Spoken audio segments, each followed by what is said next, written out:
Josh, you're coming off really busy few days. First of all, Black Friday through Cyber Monday. Talk to us about the trends you saw and how it all came off. Yeah, the team spends all year getting ready for this period. So it's a really exciting period for us. And we're really pleased. First of all, we are not seeing a rise in out of stocks. I know you mentioned earlier in the show, seeing that in lots of other places. At Etsy right now, 50% of search queries have 1,000 or more relevant search results. And virtually all, about 95% of search queries have at least 100 relevant search results. We're not seeing any rise in out of stocks. We're not seeing any rise in stores going on vacation. And we're not seeing any rise in postal delays or things taking longer or arriving late. So we're really pleased with how things are going so far. You also met President Biden at the White House earlier this week to talk about supply chain issues. What's your level of confidence that the administration is doing the right things to alleviate the supply chain challenges? What's going on at the ports? So first, it's an honor to get to spend time with the president representing small businesses and in particular Etsy's 5 million sellers and make sure that micro entrepreneurs have a seat at the table. And the president does really understand the role of small business and is a passionate advocate for small business to make sure that we're looked after in this economy as well as everyone else. What I spoke with him about is the critical role of infrastructure to make sure that small businesses have a level playing field when competing against the big guys. And for us, really, that means things like the U.S. Postal Service. 1 out of every 4 Etsy sellers lives in a rural area. And our sellers rely on the U.S. Postal Service as critical infrastructure. The for-profit players can cherry pick the postal codes that are most profitable or the postal routes that are most profitable. The USPS is unique in having a mandate to have to serve every postal address in America. So we talked about the importance of making sure that the USPS is well funded and well supported. And I think the president does understand that and is supportive. The other thing that we talked about was broadband. That, again, 1 out of every 4 Etsy sellers lives in a rural area, and broadband internet access is still not ubiquitous in many areas.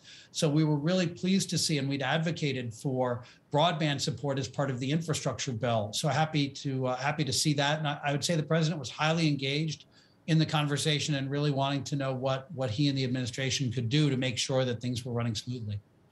Now, interestingly, I do shop on Etsy, and there were a number of things that I couldn't get from traditional retailers this holiday season that I ended up going to Etsy for. I think I've got a few things coming from Lithuania just in time for the holidays. How are the supply chain issues impacting Etsy sellers and Etsy itself? So, the Etsy sellers tell us they're less concerned about the supply chain this year than they were last year. And I'm thrilled to hear that you found great products from great sellers. We've got some wonderful sellers from Lithuania, by the way, selling really great. I won't be surprised if you were buying maybe linen or apparel. Yes, indeed. We've got great sellers from Lithuania who are doing that. What our sellers tell us is 95% of them are buying from within their own country.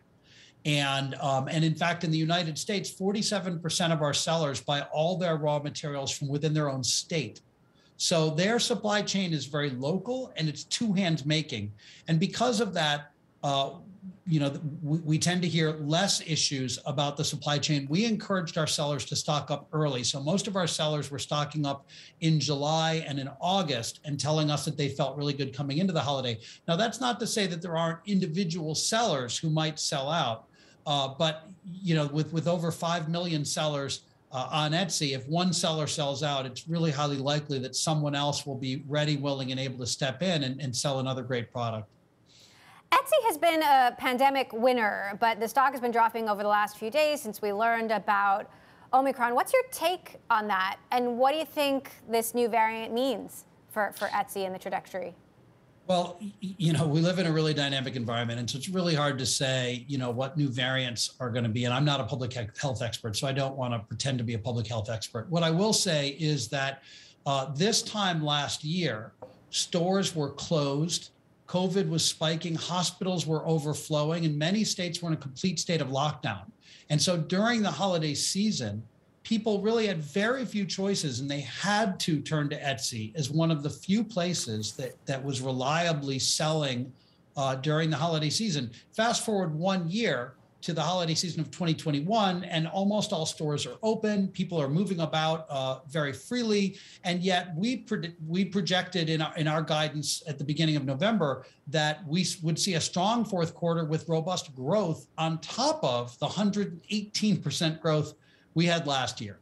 So what that tells me is millions of people came to Etsy or came to Etsy more often over the past year, and they really liked what they saw. So even now with so much more choice, they're choosing to come back to Etsy again and again. And in fact, purchases per buyer, what we call GMS per buyer, is actually up 20% year over year, as we reported in the third quarter. We feel great about that.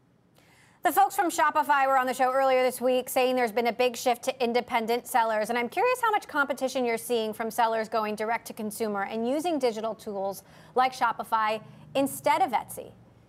You know, we don't really see it as a zero-sum game. What we find is many of our sellers choose to sell both on Etsy and in their own site. And in a lot of ways, it's the best marketing for Etsy, because they often don't realize how hard it is to attract traffic and rise above the noise until they go and try to do it themselves. So each of our sellers individually is a blade of grass in a thunderstorm, you know, trying to get attention from consumers, trying to get trust from consumers. And that's really the role of Etsy. Etsy's job is to build a brand that means something, that attracts tens of millions and now close to 100 million buyers who are coming because they want something that is artisanally crafted, that is handmade, that is made just for them, because they want a connection with the seller themselves.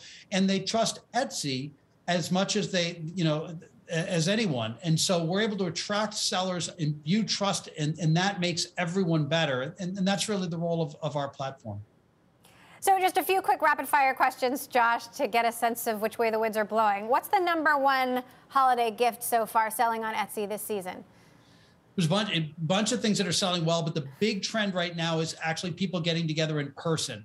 So we're seeing things like barware and things to have a drink together as a family.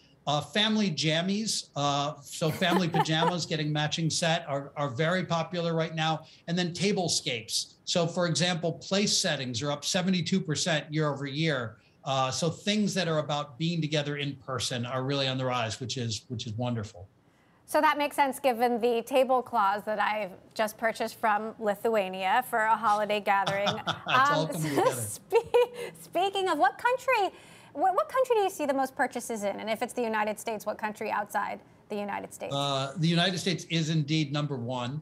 The UK has been phenomenal. Etsy has really come into its own in the United Kingdom since the beginning of 2020 and has become a real household name. And that's really exciting for us. We're also making great progress in Germany, which is another market with just enormous potential. And what is your most searched item overall, holidays aside? So during Cyber 5, we were seeing 200 searches per second, and gift and personalized gift were the two searches that were the most common. And so what that says to me is people are really coming to Etsy to find something that's made just for them, or made just for the recipient of the gift. And that's something we think Etsy uniquely provides. And speaking of the word unique, I'm seeing more and more unique items on the site. What would you say is the most interesting thing you sell? Oh gosh, we could go for hours on that. I would say a trend that's really hot right now are name puzzles for kids. So a handmade wooden puzzle that has your child's name on it is really popular. If you were going to go to the weird and esoteric, we could be here all night. It's a treasure chest of all sorts of things.